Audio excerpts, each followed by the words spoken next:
नमस्कार और बहुत बहुत स्वागत है आपका CNBC आवाज पर। आप देख रहे हैं आवाज समाचार। शाम के 5 बजने वाले हैं और एक और ताज़ा अपडेटेड एडिशन आपके लिए लेकर हाजिर है आवाज समाचार का। तो सबसे पहले आपको बताएंगे इस वक्त की बड़ी हेडलाइंस। सरकार ने जारी किया ऑनलाइन गेमिंग कानून के नियम। 31 अक्टूबर तक सभी स्टेक होल्डर से मांगी राय। ऑनलाइन गेमिंग अथॉरिटी तय करेगी गेम सोशल है या रियल बनी। एक्टर अक्षय कुमार ने किया साइबर क्राइम से जुड़ा बड़ा खुलासा। कहा वीडियो गेम खेलने के दौरान बेटी से अनजान शख्स ने मांगी न्यूड फोटो। अक्षय ने महाराष्ट्र सरकार से स्कूल में साइबर पीरियड रखने की रखी मांग। इस बार नवरात्रि पर शॉपिंग की बहार। 10 साल का टूटा रिकॉर्ड। जीएसटी कटौती और कीमतों में कमी का असर। कार, इलेक्ट्रॉनिक्स और रिटेल में दिखी जबरदस्त डिमांड। कारोबारी हफ्ते के आखिरी दिन बाजार बढ़त पर हुए बंद। मिड और स्मॉल कैप शेयरों में रही अच्छी खरीदारी। निफ्टी बैंक इंडेक्स लगातार चौथे दिन बढ़त पर बंद। 4 to 5 fighter aircraft, most likely F-16, because that base happened to be F-16. These are the strikes that the destruction that has taken place on ground. Operation Sindoor में भारत ने पाकिस्तान के 4 से 5 F-16 और एक JF-17 फाइटर तबाह किया। Air chief marshal AP Singh का बड़ा बयान। पाकिस्तान के कई एयरफील्ड और रनवे भी खाक। भारत के लोकतंत्र पर दिए राहुल गांधी के बयान पर बीजेपी का निशाना। राहुल ने भारत में विपक्ष की आवाज को दबाने का लगाया आरोप। तो बीजेपी बोली विदेशी धरती पर राहुल गांधी करते हैं प्रोपेगेंडा। मध्य प्रदेश के छिंदवाड़ा में संदिग्ध कफ सिरप पीने से 9 बच्चों की मौत। राजस्थान में भी गई 3 बच्चों की जान। डॉक्टरों ने CM को सौंपी रिपोर्ट। कोई कफ सिरप नहीं लिखने का दावा। केंद्रीय स्वास्थ्य मंत्रालय ने जांच जारी होने की कही बात। और वर्ल्ड चैंपियनशिप में भारतीय वेटलिफ्टर मीराबाई चानू ने जीता सिल्वर। वर्ल्ड चैंपियनशिप में करियर का तीसरा मेडल किया हासिल।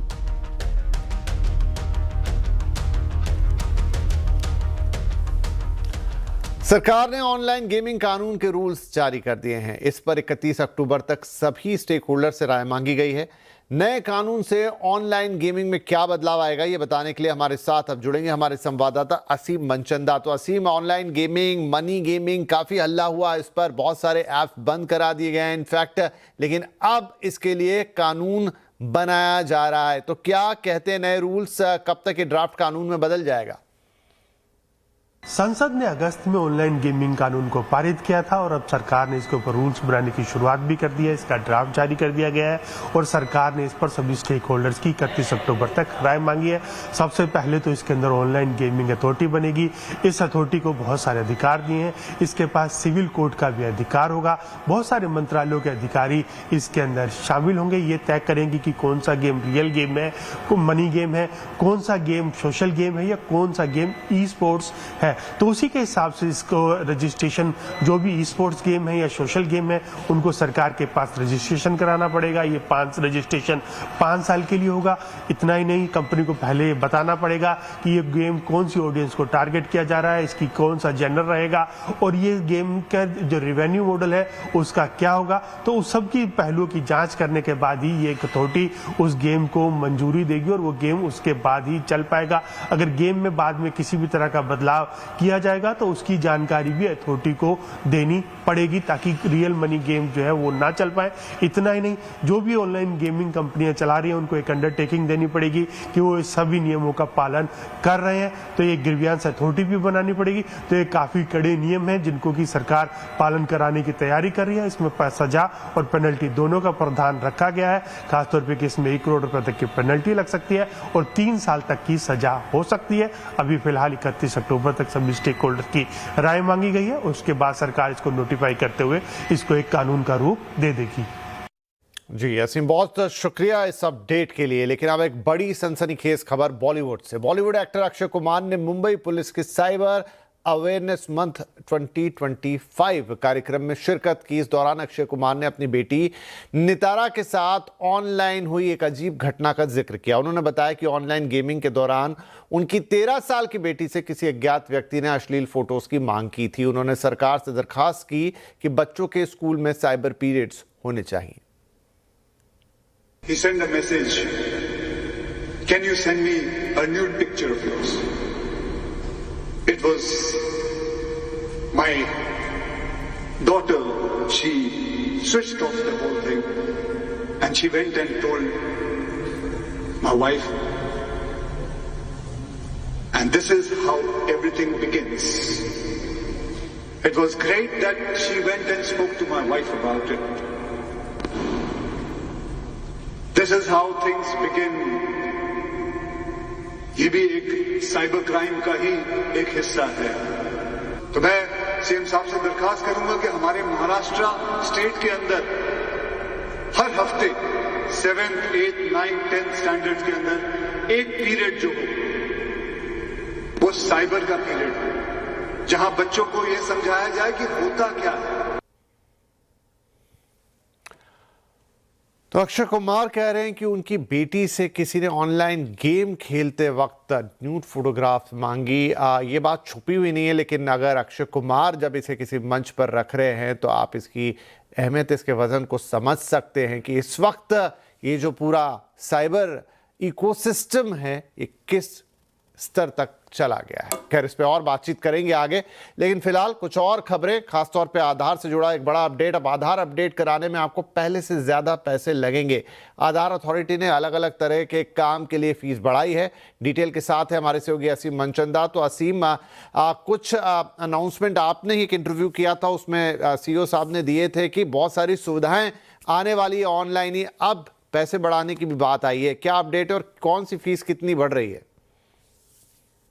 अगर आपको सिम कार्ड लेना है, बैंक खाता खुलवाना है या फिर कोई भी सरकारी सर्विस चाहिए तो आपको आधार कार्ड की जरूरत है।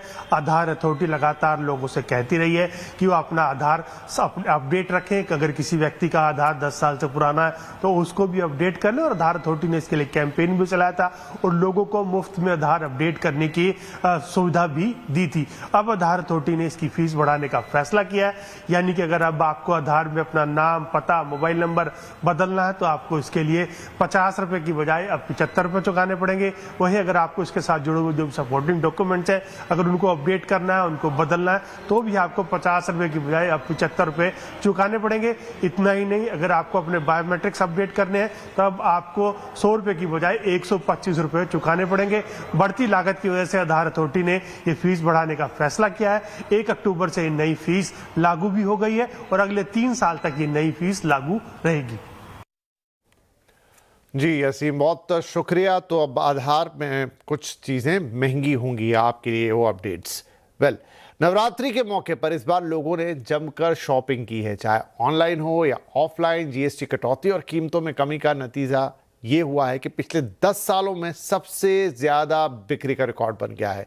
कार, इलेक्ट्रॉनिक्स और रिटेल में खासतौर पर ज़बरदस्त मांग दिखी है। ज़्यादा डिटेल्स के साथ हैं रोहन सिंह। तो रोहन, उम्मीद तो थी देखिए इस बार की जीएसटी कट जो आया है उससे जोरदार सेल्स होंगी, लेकिन रिकॉर्ड टूट जाएंगे 10 साल की, शायद ये नहीं रही होगी। वेल, क्या नंबर्स आए हैं? नवरात्रों के दौरान बिक्री के आंकड़े आ गए हैं और जैसा कि उम्मीद थी, जीएसटी कटौती का असर नवरात्रों में बिक्री पर हुआ है। पिछले 10 साल में सेल्स के आंकड़े टूट गए हैं। अलग अलग कैटेगरीज में 25% से लेकर 100% की ग्रोथ देखने को मिली है। खासतौर पे ऑटो सेक्टर में, इलेक्ट्रॉनिक्स में, व्हाइट गुड्स में और रिटेल में खासा फायदा देखने को मिला है। जो सबसे ज्यादा जिस सेक्टर को फायदा हुआ है वो है ऑटो सेक्टर। मारुति सुजुकी का कहना है कि उनको इस बार नवरात्रों के दौरान लगभग 1.5 लाख बुकिंग देखने को मिली, जो पिछले साल के मुकाबले दोगुनी है।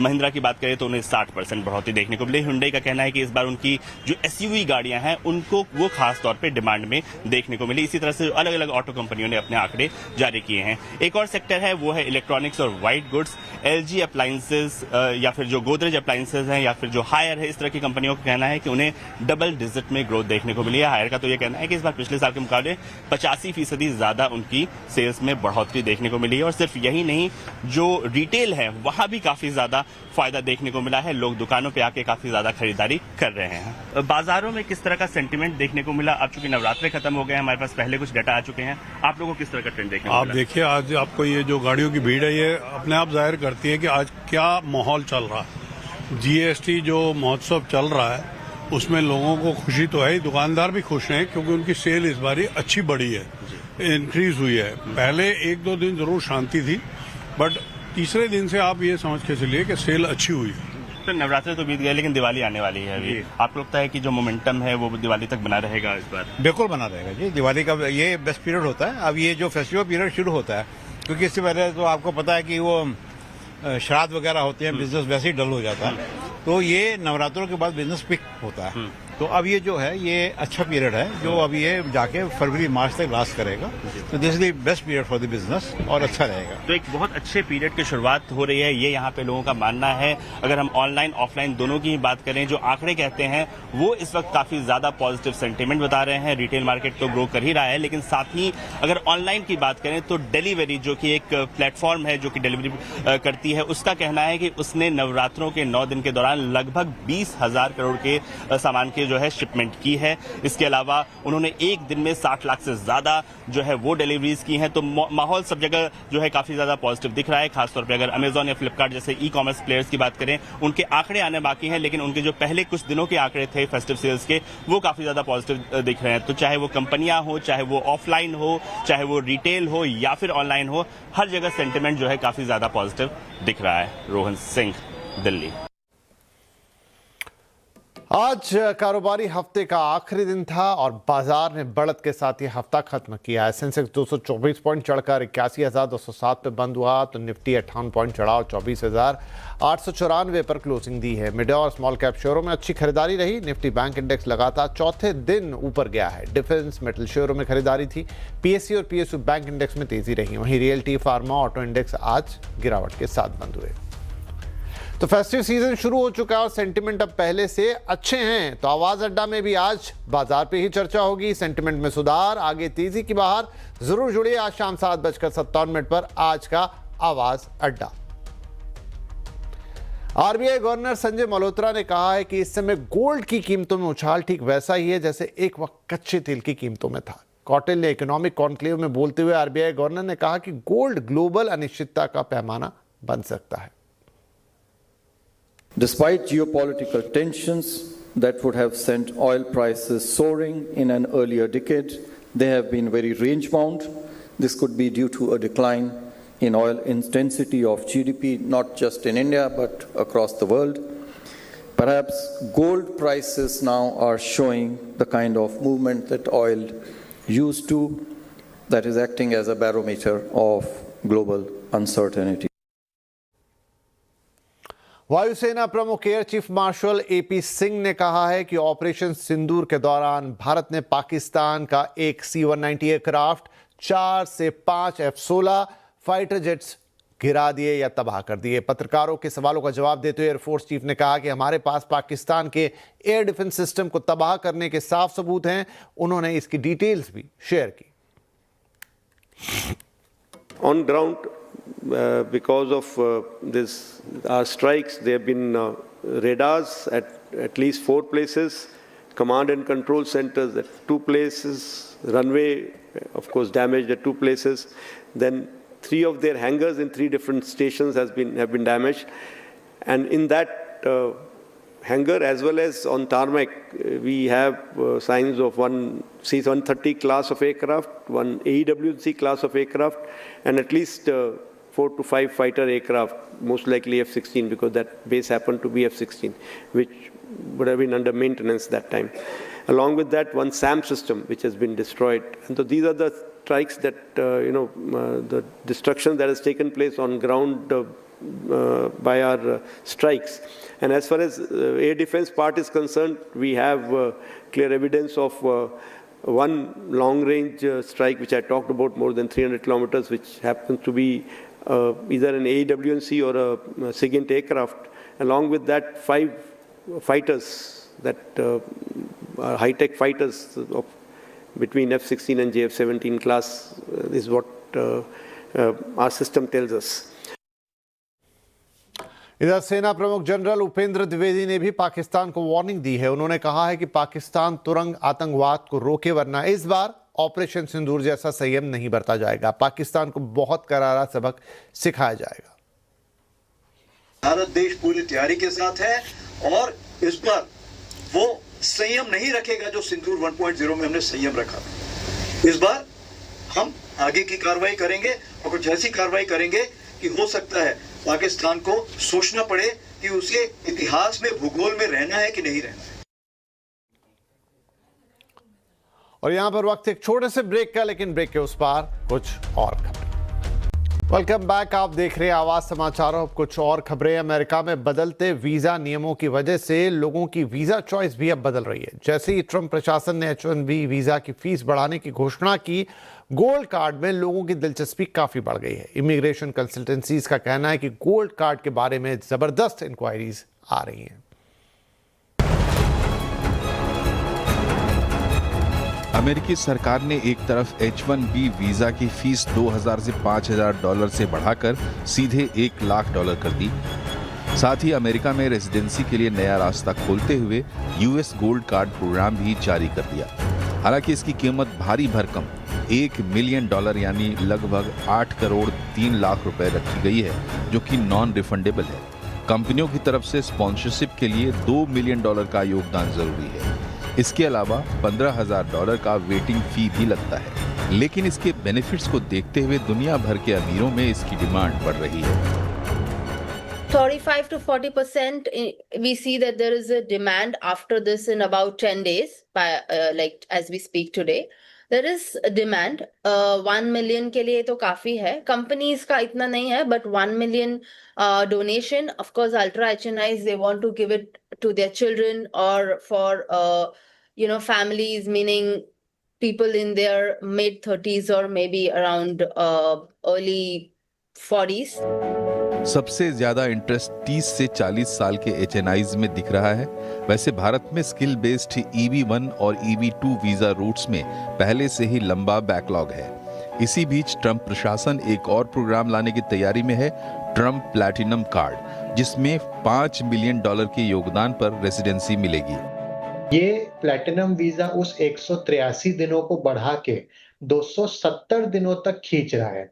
तो इसका मतलब आप 270 दिन भी रहें यूएस में, तो आपको यूएस का ना देके आप जिस भी देश के हैं, मान लीजिए भारत के हैं, तो आप भारत में अपना इनकम टैक्स भरते रहें, और जबकि आप काम उधर कर रहे हैं 270 दिन तक। ट्रंप प्रशासन का कहना है कि गोल्ड कार्ड प्रोग्राम अमेरिका की आर्थिक और सुरक्षा की रणनीति का हिस्सा है। नए नियम और एप्लीकेशन विंडो अगले 3 महीनों में खुलने की संभावना है। यूएस गोल्ड कार्ड प्रोग्राम दरअसल दुनिया भर के उन अमीरों को ध्यान में रख के बनाया गया है जो करोड़ों रुपए खर्च करके अमेरिकी रेसिडेंसी की प्रक्रिया को फास्ट ट्रैक करना चाहते हैं। शुरुआत में कई भारतीयों ने भी इसमें रुचि दिखाई है, लेकिन ये रुचि कितनी असली एप्लीकेशंस में बदलती है, ये तब पता चलेगा जब इसका एप्लीकेशन विंडो खुलेगा। रोहन सिंह, दिल्ली।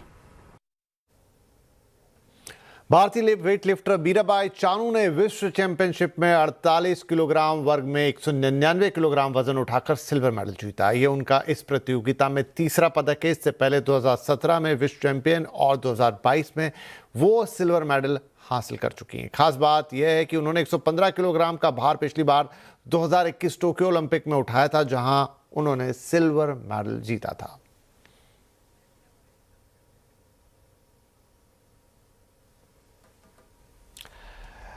द लैंसेट की एक रिपोर्ट के मुताबिक डॉक्टर्स अब एआई का इस हद तक प्रयोग करने लग गए हैं कि सवाल उठ गया है कि क्या इससे डॉक्टर्स की अपनी डायग्नोस्टिक क्षमता कम हो जाएगी? क्या वो एआई पर ही निर्भर करने लगेंगे? क्या उनका स्किल सेट अब धीरे धीरे नीचे जाएगा? तो आज यही सवाल हम उठा रहे हैं। डॉक्टर के स्किल एआई कर रहा है किल। आज का कंज्यूमर अड्डा 5:57 पर जरूर जुड़िएगा हमारे साथ। नमस्कार।